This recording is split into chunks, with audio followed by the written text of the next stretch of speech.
Hey guys, it's Miss Lambert again. We are reading Hidden Figures. This is the Young Readers Edition by Margaret Lee Shetterly. And so today we're going to be doing chapter 6. So let's learn in chapter 6. Chapter 6, The Colored Computers. On her first day of work at Langley, Dorothy Vaughan spent the morning in the personnel department filling out paperwork. As part of her orientation, she held up her right hand and swore the United States Civil Service oath of office. I, Dorothy Vaughan, do solemnly swear that I will support and defend the Constitution of the United States against all enemies, foreign and domestic. She took the pledge seriously, but it was her identification badge that made her feel like an official employee. The badge, a blue metal circle featuring an image of her face with the winged NACA logo on either side, granted her access to the various facilities at the Langley Laboratory. Since its establishment in 1917, the Langley Memorial Aeronautical Laboratory's operations had been concentrated on the campus of Langley Field, an Army Air Corps base located on the eastern bank of Hampton's Back River. The service building where Dorothy went through orientation was one of the oldest buildings on the field. Year after year, the number of buildings had grown until the laboratory decided to expand to the area on the west side of the river. That land was still a forest when the construction began. The employees joked about having to work in such a remote place. The weekly Langley employee newsletter, Air Scoop, described it as a land of desolation, a land of marshes and mosquitoes. And here you can see a picture of the west side of the Langley campus in 1941. Remember, when we are looking at informational text, they will have pictures with captions under them describing them, and sometimes you can get information there to help you answer questions or get an image more about what the character is facing, in this case Dorothy. It says at the left over here are the 16-foot high-speed wind tunnel. This is before they camouflaged the buildings. After Dorothy finished the morning's paperwork, she boarded a campus shuttle bus that drove her to the end of a forested back road connecting the east side of the Langley campus with the west side. She looked around at the strange landscape of two-story brick offices and construction sites with half-finished buildings. Towering behind one of the buildings was a gigantic 3-story high ribbed metal pipe.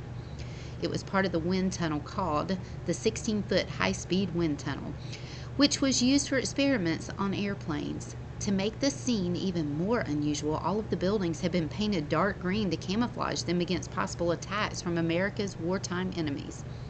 The shuttle bus stopped to let Dorothy off at the front door of an office called the warehouse building. She went inside and found rooms filled with desks arranged classroom style.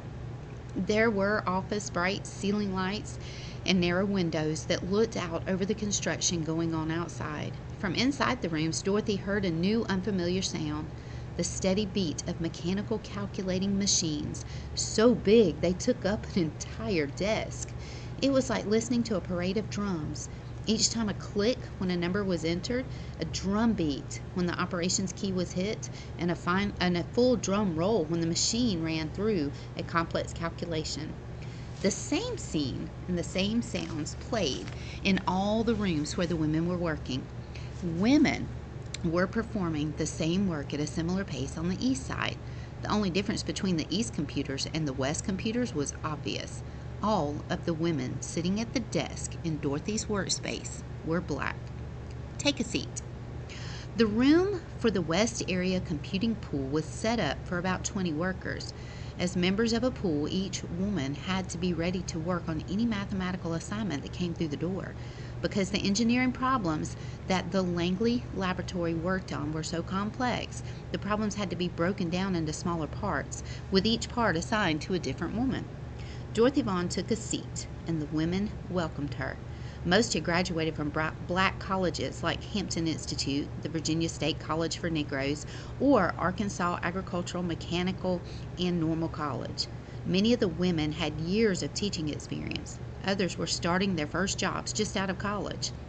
Quite a few women belonged to the same civic organizations, churches, and Greek letter organizations such as Alpha Kappa Alpha or Delta Sigma Theta. Dorothy realized that by working in Langley's West Computing section, she was one of the world's most exclusive groups.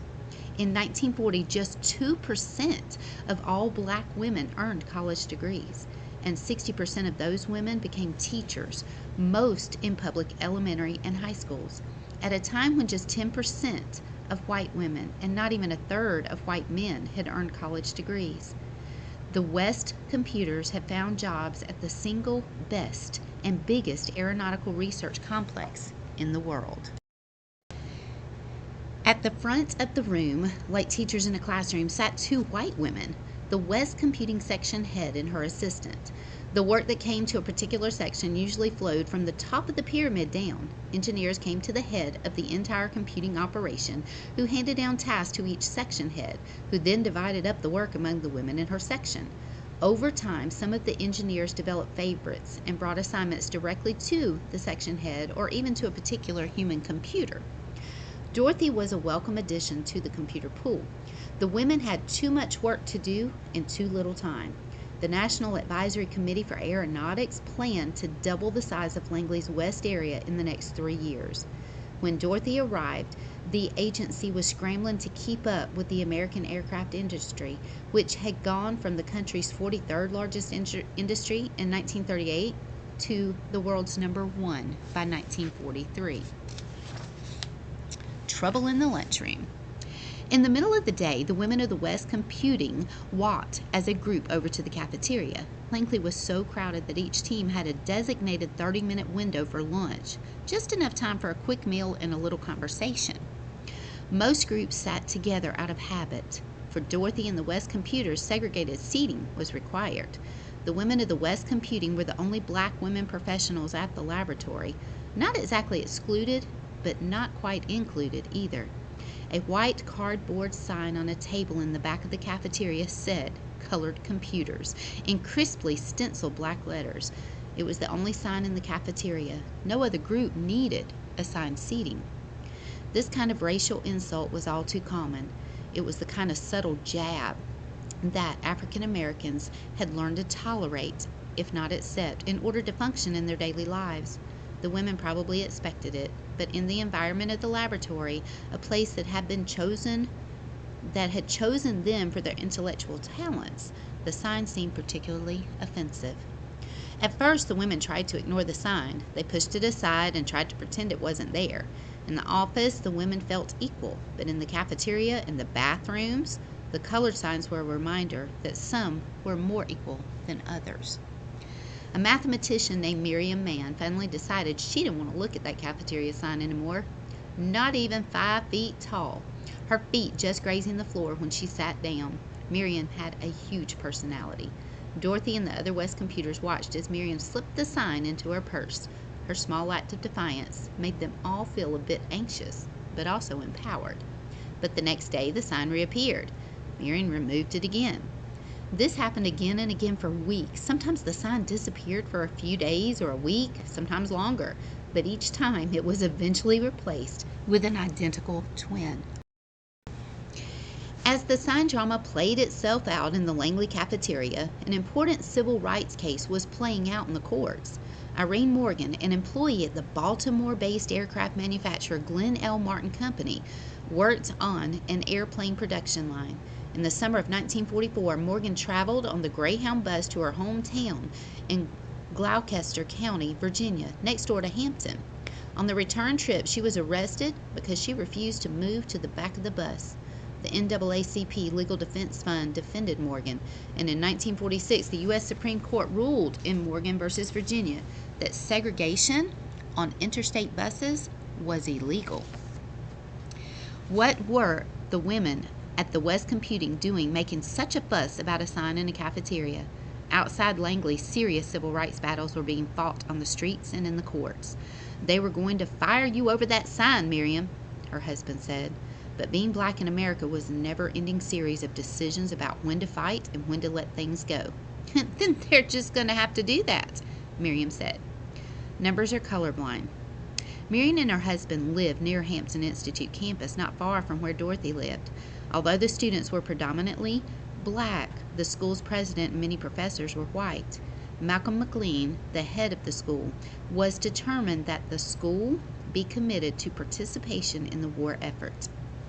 Under McLean's direction, the college established a U.S. Naval Training School, effectively turning the campus into an active military base. Military police manned the campus entrances and patrolled the grounds. More than 1,000 black naval recruits from around the country were sent to the school to learn how to repair airplane and boat engines. The school was also dedicated to providing engineering, science, and war management training programs for people who wanted to work for the government and help America fight the war. As part of the program, men and women, including many of the women now working in the West Area Computing Office, crowded into Hampton Institute classrooms to learn everything from radio science to chemistry to engineering. At a war labor conference that Hampton Institute hosted in 1942, the college president told attendees that the war could be the greatest break in history for minority groups. Many local whites didn't approve of McLean's progressive ideas. They were particularly upset about how comfortable he was with socializing with black people as well as white people. In speeches, McLean urged administrators at white colleges to hire black professors. He entertained blacks and whites together in the president's residence. He even danced with a Hampton student at a school dance, causing a scandal. He believed in the double V, victory in the war effort and victory on the home front, and wanted to help African Americans advance in American society. On the Langley campus, most of the engineers were conflicted on the issue of race mixing. They may not have thought about inviting their black colleagues to their homes for dinner, but at the office they were friendly. The same attitude applied to the women in the workforce. When there was so much work to be done, the engineers were open to giving a smart person, black or white, male or female, the chance to work hard and get the numbers right. The sisterhood. As far as the West computers were concerned, they assumed that they would have to prove themselves equal to or better than the white mathematicians. Because of the discrimination, they believed that African Americans needed to be twice as good to get half as far as their white counterparts. The West computers rejected all notions of being inferior because they were black or female, and they banded together like sisters to help each other at work. They double-checked one another's work and policed each other to prevent tardiness, sloppy appearance, or the perception of bad behavior. They fought against negative stereotypes. They knew they stood for something bigger than themselves as individuals. Miriam Mann and the other women were no doubt delighted that, at some point during the war, the colored computer sign disappeared from the cafeteria. The segregated office and separate bathrooms remained, but the battle of the West Area cafeteria was over.